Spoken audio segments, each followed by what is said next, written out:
चलिए एक छोटी सी कल्पना करते हैं।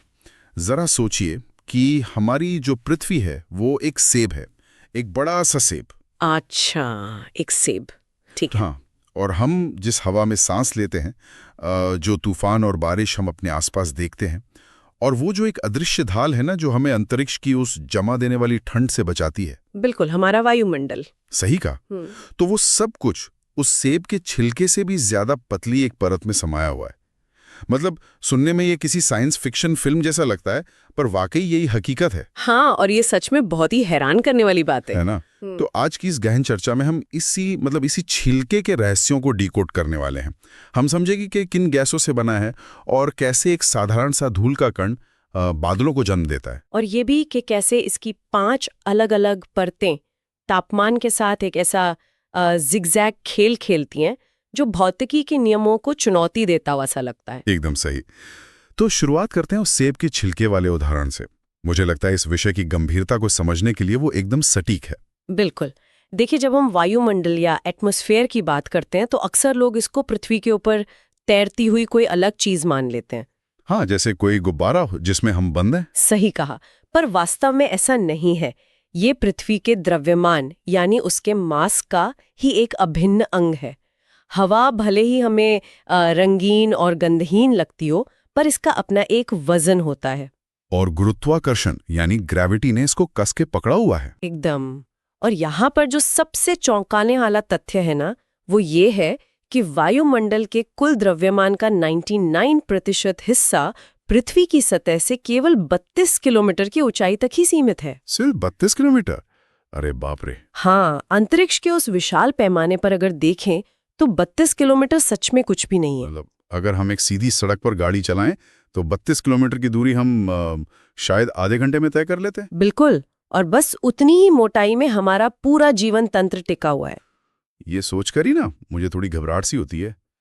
तो चलिए, ठीक है, आइए इस पर विस्तार से चर्चा करते हैं। जरूर। इस 32 किलोमीटर के छिलके के अंदर झांकते हैं। जरूर। अगर हम इसके संगठन या बनावट की बात करें तो ये तो स्पष्ट है कि यह मुख्य रूप से गैसों का मिश्रण है। हाँ, पर मुझे जो बात सबसे दिलचस्प लगी वो ये थी कि ये गैसें हर ऊंचाई पर एक जैसी नहीं हैं। मतलब जैसे जैसे हम ऊपर जाते हैं उनका अस्तित्व ही मिटने लगता है। ये एक बहुत ही महत्वपूर्ण बिंदु आपने उठाया है।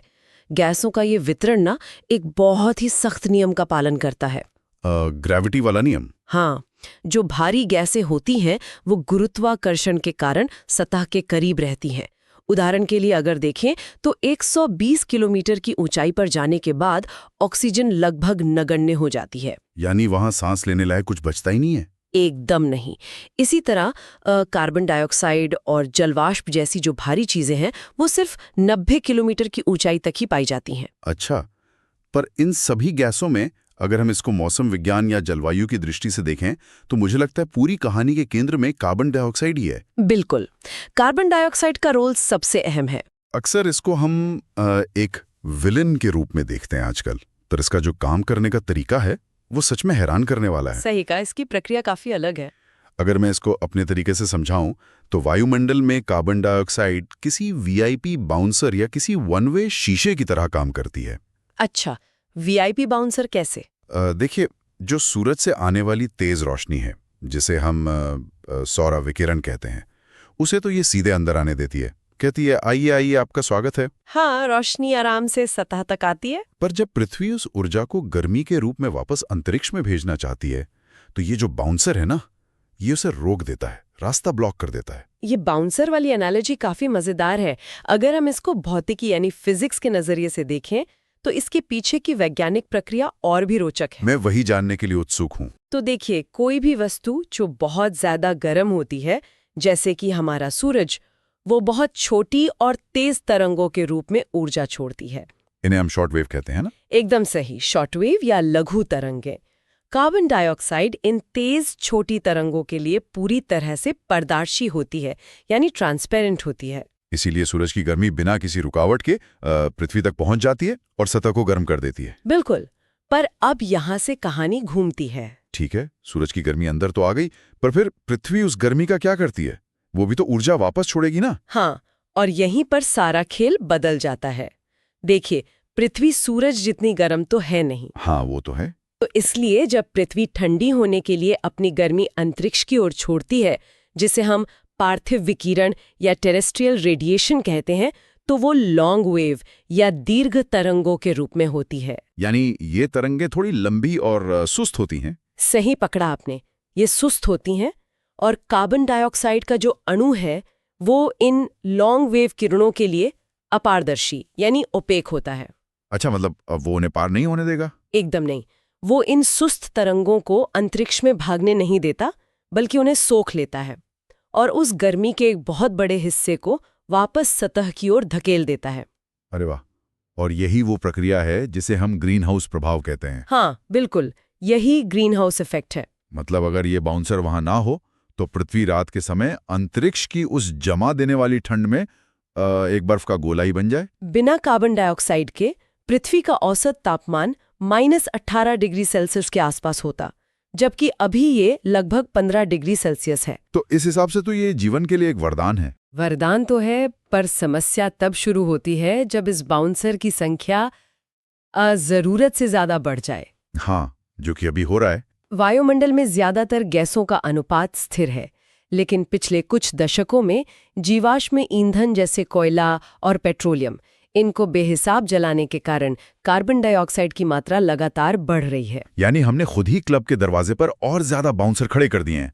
अब बहुत ज्यादा गर्मी अंदर ही फंस रही है, जो बाहर जा ही नहीं पा रही। और यही वैश्विक तापमान वृद्धि या ग्लोबल वार्मिंग का सबसे बड़ा कारण बन गया है आज की डेट में। ये लॉजिक एकदम स्पष्ट है, लेकिन रुकिए, गैसें तो सिर्फ तापमान को नियंत्रित करती हैं, वो बादलों या बारिश का निर्माण तो नहीं करती ना? नहीं, बिल्कुल नहीं।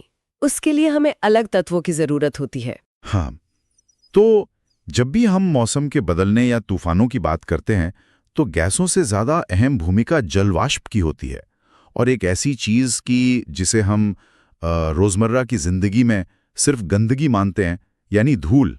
यहाँ सबसे दिलचस्प बात यह है कि मौसम के असली नायक यही दोनों हैं, गैसों से भी ज्यादा। वाकई? हाँ, जलवाष्प वायुमंडल में सबसे अधिक परिवर्तनशील तत्व है। इसकी मात्रा समय और स्थान के साथ बहुत तेजी से बदलती है। मतलब हर जगह एक जैसी नहीं होती? बिल्कुल नहीं। अगर हम भूमध्य रेखा के आसपास के गर्म और आर्द्र इलाकों को देखें, तो वहां हवा के कुल आयतन का लगभग 4% तक हिस्सा जलवाष्प हो सकता है। 4%? सुनने में ये आंकड़ा बहुत कम लगता है, लेकिन हवा के इतने बड़े द्रव्यमान में देखा जाए तो ये अरबों टन पानी है जो हमारे सर के ऊपर तैर रहा है। सही कहा आपने। लेकिन मैंने आंकड़ों में ये भी देखा कि ध्रुवों की ओर जाने पर ये 1% से भी कम हो जाता है। ऐसा क्यों होता है? क्या ठंडी हवा को पानी से कोई दुश्मनी है? दुश्मनी नहीं है, ये पूरी तरह से तापमान और हवा की क्षमता का खेल है। वो कैसे? देखिए, गर्म हवा के अणुओं के बीच ज्यादा जगह होती है, इसलिए वो ज्यादा नमी सोख सकती है। भूमध्य रेखा के पास सूरज की सीधी गर्मी समुद्र के पानी का लगातार वाष्पीकरण करती है। अच्छा, इसलिए वहां नमी ज्यादा होती है। लेकिन जब हम ठंडे रेगिस्तानों या ध्रुवों पर आते हैं, तो तापमान इतना कम होता है कि हवा सिकुड़ जाती है और उसमें नमी बनाए रखने की क्षमता ना के बराबर रह जाती है। समझ गया। और हाँ, जलवाष्प ऊंचाई के साथ भी तेजी से घटता है ना? एकदम सही। और सिर्फ नमी ही नहीं, जलवाष्प एक और बहुत ताकतवर चीज अपने अंदर छिपा कर रखता है। आप लेटेंट हीट या गुप्त ऊष्मा की बात कर रही हैं? आपने बिल्कुल सही नब्ज पकड़ी है। जब पानी भाप बनता है, तो वो सूरज की बहुत सारी गर्मी को अपने अंदर लेटेंट हीट के रूप में कैद कर लेता है। यानी ये एक तरह की बैटरी है जो चार्ज हो गई है। एकदम सटीक उदाहरण है। कार्बन डाइऑक्साइड की तरह जलवाष्प भी पृथ्वी से निकलने वाले ताप को सोखता है और एक कंबल की तरह काम करता है। पर मैंने सुना है कि इसका सबसे भयंकर रूप तब दिखता है जब हवा अस्थिर यानी अनस्टेबल होती है। हाँ, और अस्थिर होने से आपका मतलब उन भयंकर तूफानों से है ना? बिल्कुल। तो होता यह है कि जब नमी से भरी गर्म हवा ऊपर उठती है और ठंडी होने लगती है, तो वो जलवाष्प वापस पानी की बूंदों में बदलता है, जिसे हम कंडेंसेशन या संघनन कहते हैं। सही। और इस दौरान क्या होता है, वो सारी गुप्त ऊष्मा या लेटेंट हीट अचानक से बाहर निकल आती है। ओह, तो वो बैटरी एकदम से डिस्चार्ज हो जाती है। हाँ, ये ऊष्मा आसपास की हवा को और गर्म कर देती है, जिससे हवा और भी तेजी से ऊपर उठती है। यही वो ऊर्जा है जो एक छोटे से बादलों के समूह को भयंकर चक्रवातों और तूफानों में बदल देती है। बाप रे, ये तो एक विशाल इंजन की तरह है जिसे जलवाष्प का ईंधन चला रहा है। बिल्कुल सही समझे आप। लेकिन एक मिनट रखिए, वाष्प को बूंदों में बदलने के लिए, मतलब संघनित होने के लिए किसी चीज की जरूरत तो होती है ना। हवा में पानी अचानक से तो बूंद नहीं बन सकता। और यहीं पर हमारी इस कहानी में धूल के कणों की एंट्री होती है। वही धूल जिसे हम रोज साफ करते हैं। हाँ, विज्ञान के सबसे खूबसूरत पहलुओं में से एक यही है। अगर वायुमंडल में धूल के कण ना हो तो आसमान में एक भी बादल नहीं बन सकता। क्या बात कर रहे हैं? सच में, हम धूल को सिर्फ एक परेशानी मानते हैं, पर वायुमंडल में समुद्री नमक, बारीक मिट्टी, धुएं की कालिमा, राख, यहाँ तक कि अंतरिक्ष से गिरने वाले उल्काओं के बारीक कण भी मौजूद हैं। एक सेकेंड, क्या आप ये कह रही हैं कि जब मेरे सिर पर बारिश की कोई बूंद गिरती है तो उसकी ठीक बीचों बीच किसी उल्कापिंड का एक सूक्ष्म टुकड़ा या समुद्र के नमक का एक कण मौजूद होता है? तकनीकी रूप से हाँ, बिल्कुल ऐसा ही होता है। ये दिमाग घुमाने वाली बात है। इन धूल और नमक के कणों को मौसम विज्ञान में हाइग्रोस्कोपिक न्यूक्लियाई या आर्द्रताग्राही केंद्र कहा जाता है। ये शब्द थोड़े भारी भरकम जरूर है। हाँ, शब्द भारी है, लेकिन इनका काम बहुत सीधा सा है। जल वाष्प को तरल पानी की बूंद में बदलने के लिए किसी ठोस सतह की जरूरत होती है। और ये धूल के कण वही सतह प्रदान करते हैं। एकदम सही। नमी इन सूक्ष्म कणों के चारों ओर इकट्ठा होने लगती है और इसी से बादलों का निर्माण होता है। अरे वाह, मतलब एक साधारण सा धूल का कण बादलों का बीज है। और मैंने ये भी पढ़ा था कि इन धूल के कणों का सबसे अधिक जमाव भूमध्य रेखा पर नहीं बल्कि उपोष्ण और शीतोष्ण प्रदेशों में होता है। सब ट्रॉपिकल और टेम्परेट रीजन्स में। हाँ बिल्कुल। और इसका कारण शायद ये है कि वहाँ हवा ज्यादा सूखी होती है और संवहनीय प्रवाह इन भारी कणों को काफी ऊंचाई तक ले जाते हैं, है ना? आपने बिल्कुल सटीक विश्लेषण किया। यह हवा की शुष्कता और तेज हवाओं का ही नतीजा है जो धूल को इतनी ऊंचाई तक पहुंचा देती है। तो देखिए, जलवाष्प और धूल मिलकर पृथ्वी की मौसम प्रणाली के असली शिल्पकार बन जाते हैं। वाकई। तो अब तक हमने देखा कि वायुमंडल गैसों की चादर से गर्मी को रोकता है और जलवाष्प और धूल की मदद से मौसम बनाता है। सही है। लेकिन इन सब के ऊपर एक ऐसी चीज मौजूद है जो मौसम नहीं बनाती बल्कि हमारे जीवन की रक्षा करती है। मैं बात कर रहा हूं हमारी ढाल यानी ओजोन परत की।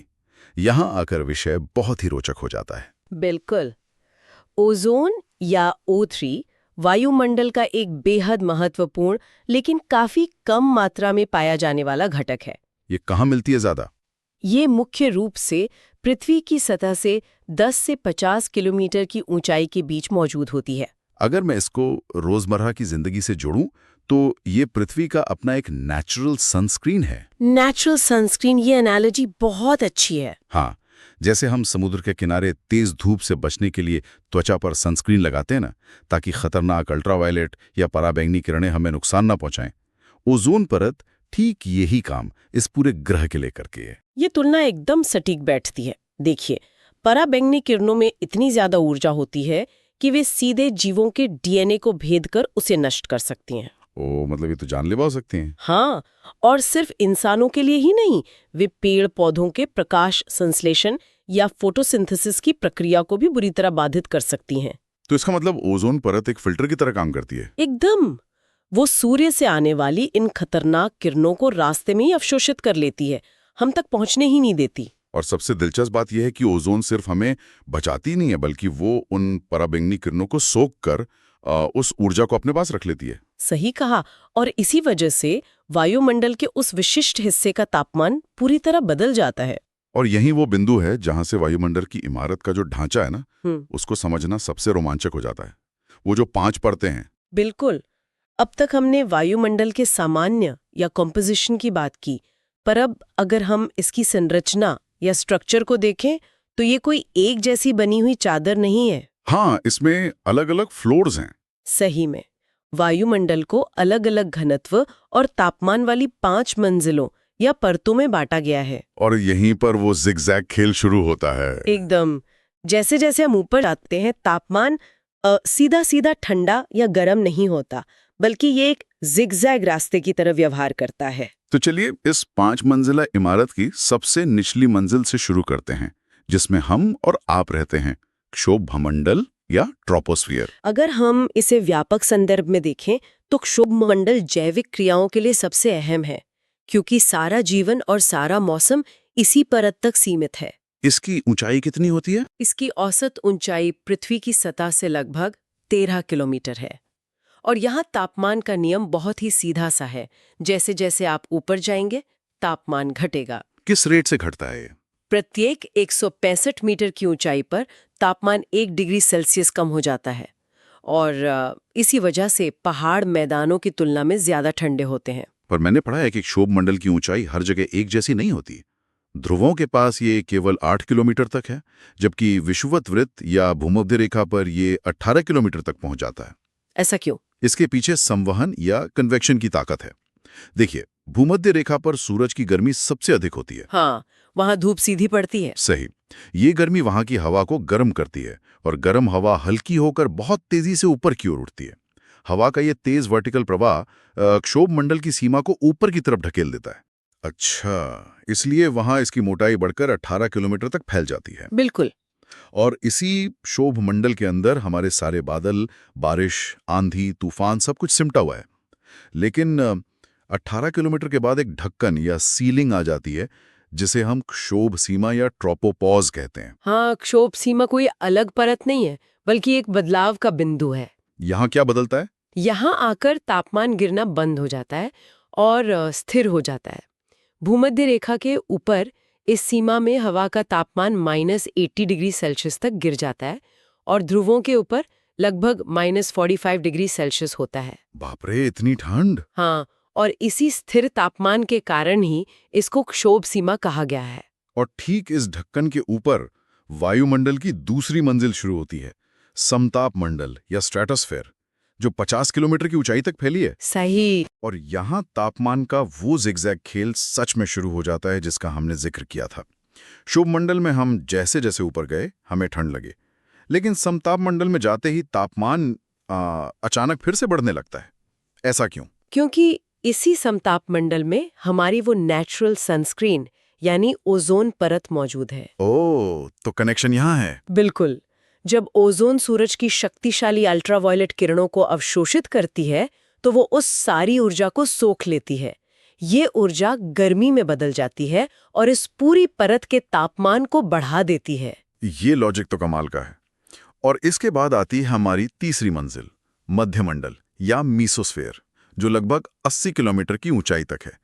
यहाँ फिर से कहानी पलट जाती है। हाँ, बिल्कुल पलट जाती है। तापमान यहाँ फिर से भयानक रूप से गिरने लगता है ना? सही कहा, क्योंकि मध्यमंडल में न तो क्षोभमंडल की तरह जमीन से मिलने वाली गर्मी है और न ही समताप मंडल की तरह ओजोन का कोई सुरक्षा कवच जो ऊर्जा को सोख सके। तो वहां गर्मी रोकने वाला कोई नहीं? एकदम नहीं।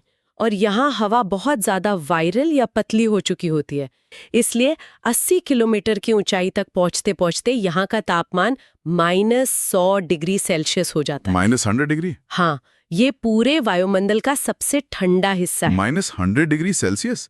क्षोभ मंडल में ठंड, समताप मंडल में गर्मी, मध्य मंडल में फिर से भयंकर ठंड। ये तो सच में एक रोलर कोस्टर जैसा है। बिल्कुल एक रोलर कोस्टर है। लेकिन सबसे बड़ा झटका तो मुझे लगता है चौथी मंजिल पे लगता है, आयन मंडल या आयोनोस्फीयर, जी, जो 80 से 400 किलोमीटर की ऊंचाई तक फैला है। हाँ, आयन मंडल बहुत ही अजीब परत है। या तापमान गिरने के बजाय अचानक इतनी तेजी से बढ़ता है कि ये झुलसाने वाला हो जाता है। इसका क्या कारण है? देखिए, आयन मंडल वायुमंडल की वो परत है जो सूरज की सबसे आक्रामक और तेज विकिरण जैसे एक्सरेज और तीव्र अल्ट्रावायलेट किरणों इनका सबसे पहले सामना करती है। अच्छा, फ्रंटलाइन डिफेंस की तरह? एकदम। इन किरणों में इतनी भयानक ऊर्जा होती है कि जब वे इस परत में मौजूद गैस के कुछ बचे खुचे अणुओं से टकराती हैं तो उनके इलेक्ट्रॉन्स को बाहर निकाल फेंकती हैं। मतलब क्या वे अणुओं को तोड़ देती हैं? हाँ, बिल्कुल। और इस प्रक्रिया के कारण इस परत में विद्युत आवेशित कण यानी इलेक्ट्रिकली चार्ज्ड पार्टिकल्स बन जाते हैं, जिन्हें हम आयन्स कहते हैं। अच्छा, इसीलिए इसका नाम आयन मंडल है। सही पकड़ा। और इसी अत्यधिक ऊर्जा के टकराव के कारण ही यह तापमान ऊंचाई के साथ इतनी तेजी से बढ़ने लगता है। और मैंने कहीं पढ़ा था कि ये आयन मंडल सिर्फ विज्ञान के लिहाज से ही नहीं बल्कि हमारी रोजमर्रा की तकनीक के लिए भी एक बहुत बड़ा वरदान है। बिल्कुल वरदान है। ये एक विशाल अदृश्य आईने की तरह काम करता है ना, जो रेडियो तरंगों को वापस धरती पर ढकेल देता है। हाँ, ये एक बहुत ही शानदार गुण है इसका। जरा सोचिए, आर्टिफिशियल सैटेलाइट्स या उपग्रहों के आने से पहले पूरी दुनिया का जो लंबी दूरी का संचार या कम्युनिकेशन था, वो इसी आयनमंडल पर निर्भर था। वाकई। हाँ, पृथ्वी से जो रेडियो तरंगें अंतरिक्ष की ओर भेजी जाती हैं, वे आयनमंडल के इन्हीं विद्युत आवेशित कणों से टकराकर वापस पृथ्वी पर लौट आती हैं। ओह, अगर ये परत ना होती तो रेडियो तरंगे तो सीधे अंतरिक्ष में ही खो जाती। एकदम। और तब एक देश से दूसरे देश का वायरलेस संचार कभी संभव ही नहीं हो पाता। ये सोचना ही अपने आप में अद्भुत है कि कैसे पृथ्वी की एक परत जो हमें दिखती तक नहीं, वो हमारी तकनीकी प्रगति की नींव बनी हुई है। सही बात है। और अब हम आखिरकार पहुंच गए हैं वायुमंडल की सबसे ऊपरी और आखिरी मंजिल पर, बहिर्मंडल या एक्सोस्फेयर। इसके बारे में हमारे स्रोत क्या कहते हैं? सच कहें तो बहिर्मंडल के बारे में हमारी जानकारी बहुत ही सीमित है। ये सबसे ऊंची परत है जहां गैसें इतनी ज्यादा वायरल और हल्की हो जाती हैं कि उनके अणु एक दूसरे से मीलों दूर होते हैं। मतलब हवा जैसा तो वहां कुछ महसूस ही नहीं होगा? बिल्कुल नहीं। यहाँ हवा का कोई भी ऐसा रूप नहीं है जिसे हम पहचान सकें, और यह परत धीरे धीरे बिना किसी स्पष्ट सीमा के बाहरी अंतरिक्ष के अनंत शून्य में विलीन हो जाती है, उसमें घुल जाती है। तो अगर हम आज की इस पूरी गहन चर्चा का एक निचोड़ निकालें तो तस्वीर कुछ ऐसी बनती है। हमारा वायुमंडल सिर्फ गैसों का एक निर्जीव आवरण नहीं है, बल्कि ये एक बेहद सक्रिय मशीन है। एकदम, एक बहुत ही कॉम्प्लेक्स मशीन। जलवाष्प और धूलकण आपस में मिलकर तूफानों और बादलों को जन्म देते हैं। कार्बन डाइऑक्साइड एक बाउंसर की तरह हमारी पृथ्वी की गर्मी को रोककर जीवन को संभव बनाती है। और ओजोन एक ढाल बनकर हमें जानलेवा किरणों से बचाती है। सही कहा। और इस सब के बीच वायुमंडल की 5 परतें, शोभामंडल, समतापमंडल, मध्यमंडल, आयनमंडल और बहिर्मंडल, ये सब तापमान के एक ऐसे अजीबोगरीब जिगजैग रास्ते से गुजरती हैं जो भौतिकी के सबसे दिलचस्प नियमों को हमारे सामने रखता है। और ये पूरी की पूरी जटिल मशीनरी, तूफानों का ये शोर, ओजोन का ये मौन संघर्ष, ये सब कुछ उस 32 किलोमीटर की बारीक परत के अंदर हो रहा है। ये संतुलन जितना खूबसूरत है ना, उतना ही नाजुक भी है। बिल्कुल नाजुक है। तो इस गहन चर्चा को समाप्त करने से पहले एक ऐसा विचार है जो दिमाग में अटक कर रह जाता है। हमने बात की कि वायुमंडल की ये जो 5वीं परत है, बहिर्मंडल या एक्सोस्फीयर, ये धीरे धीरे बाहरी अंतरिक्ष के निर्वात यानी वैक्यूम में विलीन हो जाती है। हाँ, इसकी कोई बाउंड्री नहीं है। वही ना, आसमान में कोई ऐसी कंक्रीट की दीवार या बॉर्डर लाइन तो खींची नहीं है जहां हम कह सके कि लो भाई, यहां पृथ्वी खत्म और यहां से अंतरिक्ष शुरू। सही बात है। हवा बस धीरे धीरे अणु दर अणु तारों के बीच मौजूद शून्यता में घुलती चली जाती है। तो ये सोचने वाली बात है कि क्या तकनीकी रूप से हम अभी भी उसी वायुमंडल का हिस्सा हैं जो तारों तक फैला हुआ है? ये तो सच में गहरा प्रश्न है। क्या हम हर सांस के साथ उस अनंत ब्रह्मांड से जुड़े हुए हैं? इस सवाल का शायद कोई एक सीधा जवाब नहीं है, लेकिन यह इस बात का एहसास जरूर कराता है कि हम इस ब्रह्मांड के भीतर कोई अलग थलग द्वीप नहीं है, बल्कि इसका एक जीवंत हिस्सा हैं। एकदम सही कहा आपने। और इसी विचार के साथ हम आज की